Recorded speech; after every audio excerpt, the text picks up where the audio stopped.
Network है। Join करना है ना भैया? हाँ, ज्वाइन करना पड़ेगा।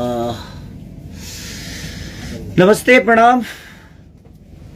और थोड़ा सा विलम्ब हुआ हमको आने में। रीज़न था कि थोड़ा सा ट्रैफिक में फंस गया था मैं, और लोकेशन पे आके गाड़ी में से तो कर नहीं सकता था।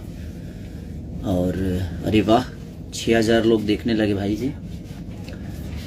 तो सबको, तो पहले आप सबको गुड मॉर्निंग, और आप सब स्वस्थ रहें, व्यस्त रहें और मस्त रहें, इसकी शुभकामना हमेशा आप सबको मेरी तरफ से और भोजपुरी समाज की तरफ से और संघर्ष 2 की टीम की तरफ से।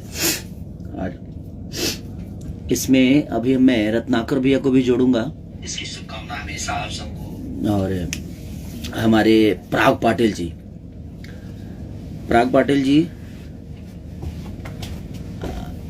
आप जल्दी से जुड़ जाइए। और कहाँ से जुड़ता है बाबू? सबको